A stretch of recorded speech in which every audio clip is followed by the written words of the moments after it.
Hello everyone, मैं संग्राम पवार। एजुकेन में आपका स्वागत है। उम्मीद है आपकी पीएससी की तैयारी अच्छी चल रही होगी।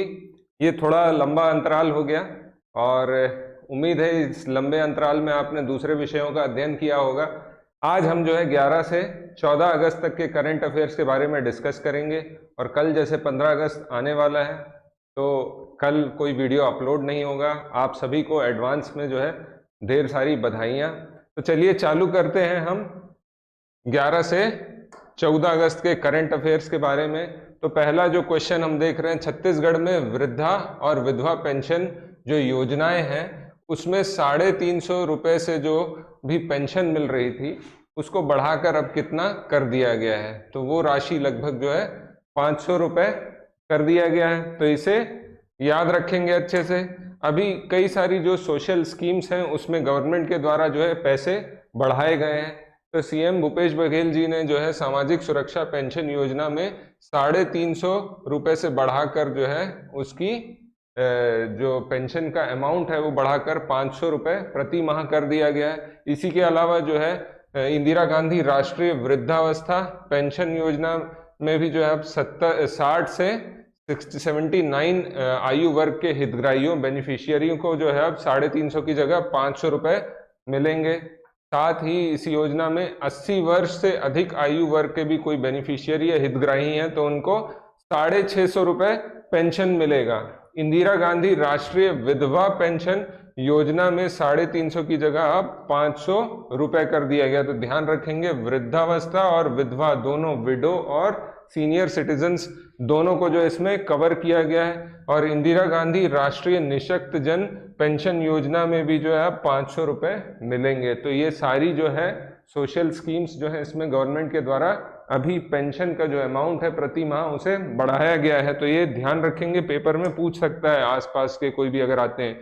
IQ एयर क्वालिटी इंडेक्स जो है, दुनिया में सबसे प्रदूषित देश कौन सा है या कौन सा शहर है, तो इसके लिए अभी एक आंकड़ा जारी हुआ है और इसमें इंडोनेशिया के जकार्ता का नाम हमें मिलता है। तो देखते हैं इसके बारे में। इंडोनेशिया की राजधानी है जकार्ता और ये जो है दुनिया का सबसे प्रदूषित शहर घोषित किया गया है। स्विट्जरलैंड की एयर क्वालिटी निगरानी फर्म है IQ एयर नाम से, इनने जो है ये जानकारी जारी किया और उनने अपनी रिपोर्ट में जो है जकार्ता इंडोनेशिया का जो शहर है, कैपिटल है, उसे सबसे ज्यादा बताया है कि ये प्रदूषित शहर है। ध्यान रखेंगे, यह एक कंपनी है जो वायु की गुणवत्ता सूचकांक प्लेटफॉर्म के जरिए से जो है इंडेक्स निकालती है, के जरिए दुनिया भर की जमीनी स्तर की निगरानी स्टेशनों के द्वारा जो है PM 2.5 पार्टिकुलेट मैटर कहा जाता है। जो भी मैटर कुछ रहते हैं हमको दिखाई देते हैं हल्के से या उससे भी महीन जो कण रहते हैं, उसका एनालिसिस करके बताते हैं कि कितना पॉल्यूटेड है। और उसमें इंडोनेशिया का जकार्ता जो है सबसे पॉल्यूटेड पाया गया है। आगे का हम देखते हैं क्या, नजीमा बानो किस खेल से संबंधित हैं। तो छत्तीसगढ़ की महिला हैं और ये किक बॉक्सिंग से संबंधित हैं। तो इनके बारे में कुछ अभी हाल ही में आया है। दुबई में 1 से 6 अगस्त के बीच में, ये डेट याद रखेंगे, आयोजित हुई थी 8वीं संयुक्त भारत दुबई ओपन इंटरनेशनल स्पर्धा हुई थी। तो इसमें जो है बस्तर की नजीमा बानो, जिनकी आयु 45 वर्ष है, किक बॉक्सिंग में इन्होंने गोल्ड मेडल प्राप्त किया है और 70 kg कैटेगरी में जो है ये पार्टिसिपेट करती हैं। इस टूर्नामेंट में 9 देशों के खिलाड़ियों ने भाग लिया था। नजीमा पिछले बीते 5 सालों में जो है किक बॉक्सिंग में 7 गोल्ड प्राप्त किए इन्होंने और वर्तमान में जो है CRPF के बस्तर बटालियन में हवलदार के रूप में कार्यरत हैं। तो इनके बारे में डेफिनेटली क्वेश्चन पूछा जा सकता है कि नजीमा बानो किस खेल से संबंधित हैं। तो किक बॉक्सिंग जरूर ध्यान रखेंगे। देश का दूसरा सबसे बड़ा ब्लास्ट फर्नेस छत्तीसगढ़ में किस जिले में लगाया जा रहा है। तो ब्लास्ट फर्नेस का जो एस्टेब्लिशमेंट किया जा रहा है ये दंतेवाड़ा बैलाडीला में किया जा रहा है और बस्तर नगरनार है ना, ये ऑप्शन मैंने देखा नहीं।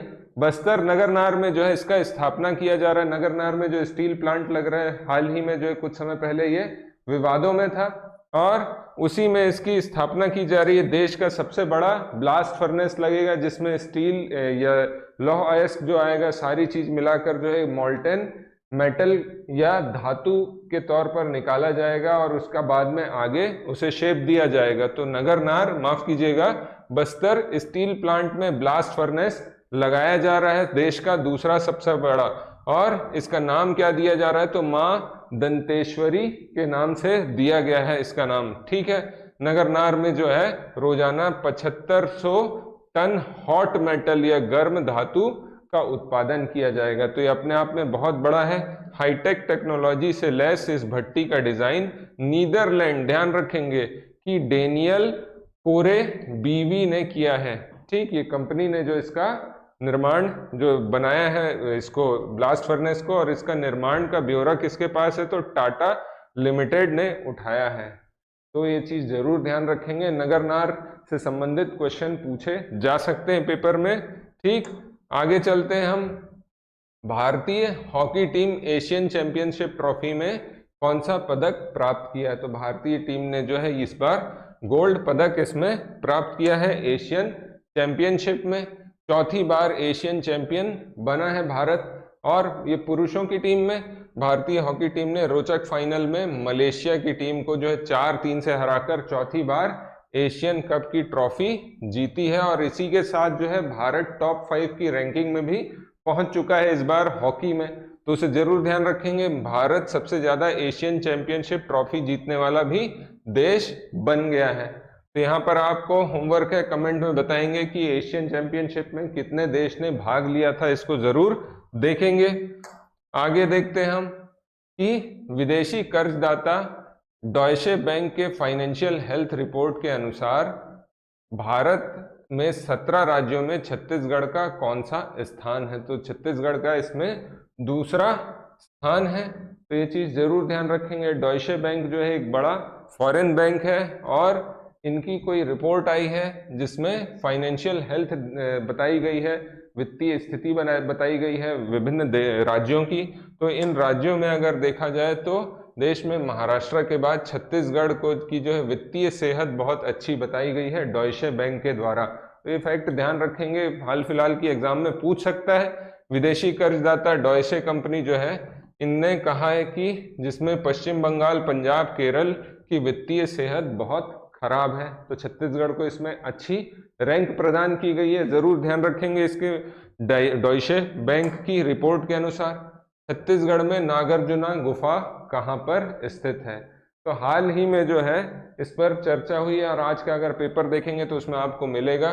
सिरपुर में नागार्जुना जो है एक बहुत बड़े बौद्ध धर्म के संत थे और ऐसा माना जाता है कि ये सिरपुर में भी कई साल तक रहे थे। वहाँ स्थित जो बौद्ध आपके आश्रम थे उसमें, या बहुत बौद्ध जो मठ थे उसमें इन्होंने जो है वाइस चांसलर भी थे, ऐसा मिलता है हम जब पढ़ते हैं छत्तीसगढ़ का कंटेंट उसमें। तो नागार्जुना जो है यहाँ पर कई समय तक रहे थे। सिरपुर में एक गुफा मिली है और इस गुफा में इनने कई समय तक के जो है साधना की थी, अपनी सिद्धि प्राप्त की थी।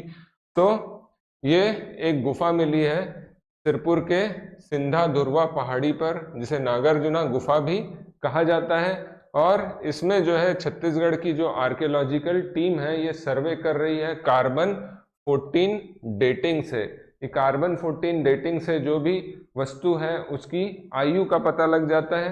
तो इस प्रोसेस से वो जानना चाह रहे हैं कि ये लगभग कितने साल पुराना ढांचा होगा जो वहां पर हमें मिला है। तो ध्यान रखेंगे, विशेषज्ञों का दावा है कि ये 6वीं शताब्दी में बौद्ध धर्म के विद्वान जो थे नागार्जुन यहाँ योग साधना किए थे और यह बौद्ध धर्म से संबंधित मानी जाती है।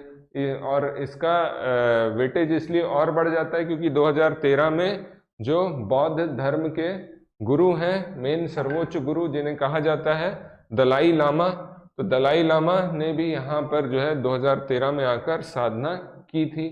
दलाई लामा जो तिब्बत, हम जानते हैं तिब्बत के सर्वोच्च गुरु माना जाता है, जो कि बौद्ध विचार पर आधारित देश था।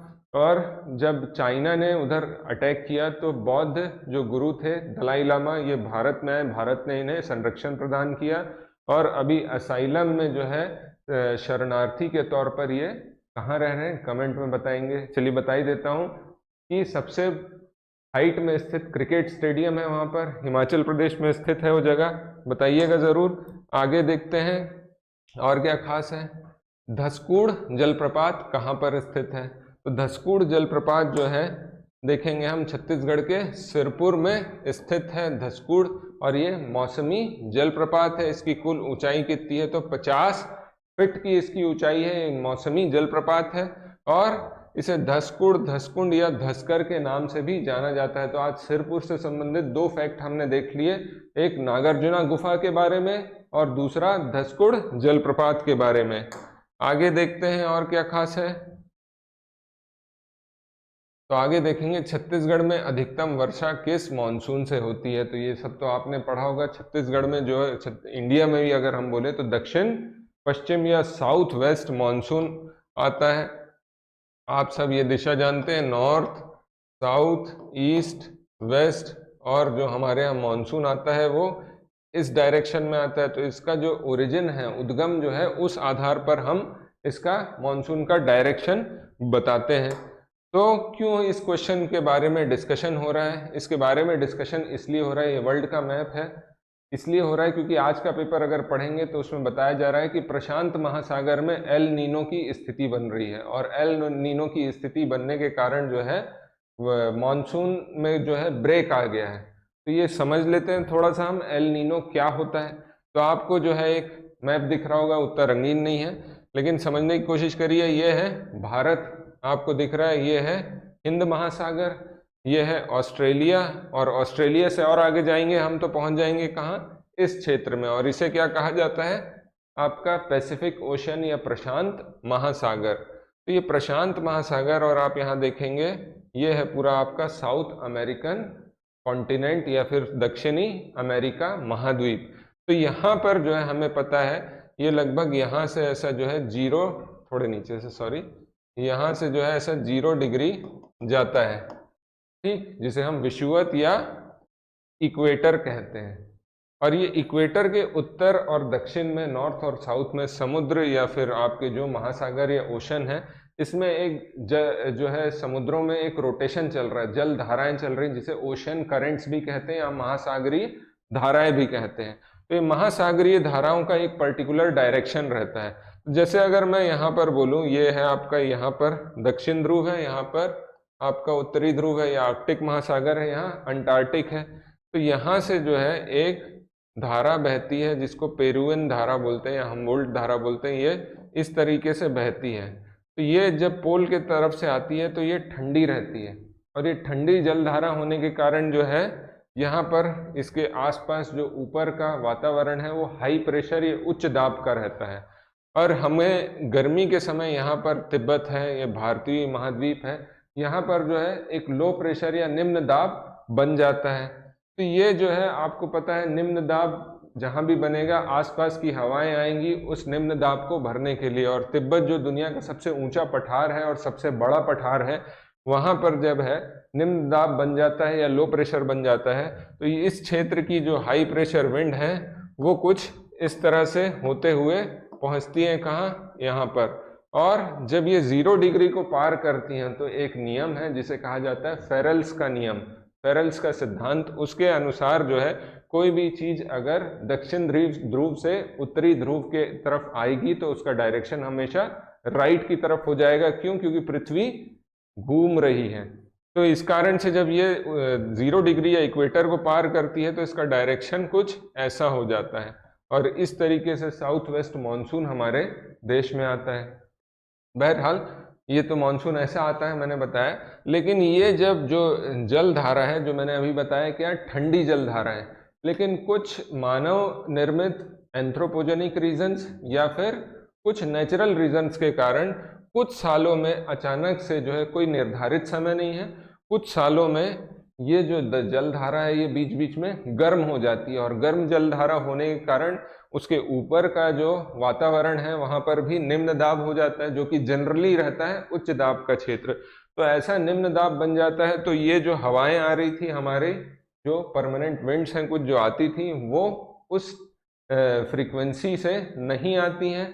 तो इस कारण से जो है भारतीय मानसून वीक हो जाता है।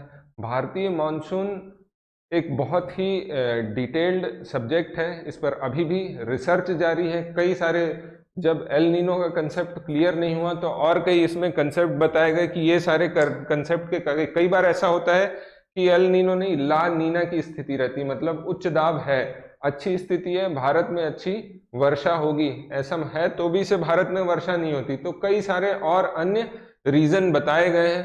तो एल नीनो के अलावा जो है एल नीनो, इसके अलावा जो है इंडियन ओशन डाइपोल भी एक रीजन बनता है, और एक मेडेन-जेलियन ऑसिलेशन, ये भी एक रीजन बनता है। इन दोनों रीजन के बारे में कभी विस्तृत में मॉनसून का लेक्चर बनाया जाएगा तो उसमें डिटेल में हम डिस्कस कर लेंगे। एल नीनो के संबंध में आज पेपर में आया था, करंट का मुद्दा है, इसलिए हमने आज इसको डिस्कस कर लिया। तो एल नीनो सिर्फ क्या है, तो वो जो हमेशा बहने वाली जो ठंडी जलधारा या वाटर करंट है, ओशन करंट है, उसका अचानक से गर्म हो जाना, जिस कारण उस क्षेत्र में निम्न दाब बन जाता है और जो साउथ वेस्ट मानसून है वो वीक हो जाता है। तो यही स्थिति हो गई है, और उस कारण जो है 6 अगस्त से शुरू हुआ मानसून में ब्रेक 2 हफ्तों का हो गया है।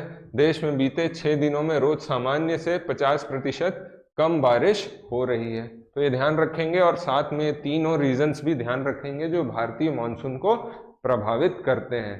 तो उम्मीद है आप लोग को समझ में आया होगा डिटेल में आज का लेक्चर, और इसी के साथ हम अन्य लेक्चर भी डालते रहेंगे। जल्द ही जो है जो 33 जिला दर्शन हम देख रहे हैं उसके संबंध में भी एक नया लेक्चर आने वाला है। और कल स्वतंत्रता दिवस है 77वां, इसके लिए अब कल हम नज़र रखेंगे कि क्या करंट में मुद्दे हो रहे हैं, किस तरह की घोषणाएं हो रही हैं राज्य सरकार और साथ में केंद्र सरकार के द्वारा। और उसके लिए भी हम जो है हमारे करंट के अगर कुछ ज़्यादा मैटर होगा तो उसके लिए भी अलग से वीडियो बनाएंगे। और आपको स्वतंत्रता दिवस की एडवांस में बहुत सारी बधाइयाँ। Happy independence day, all the very best, thank you very much.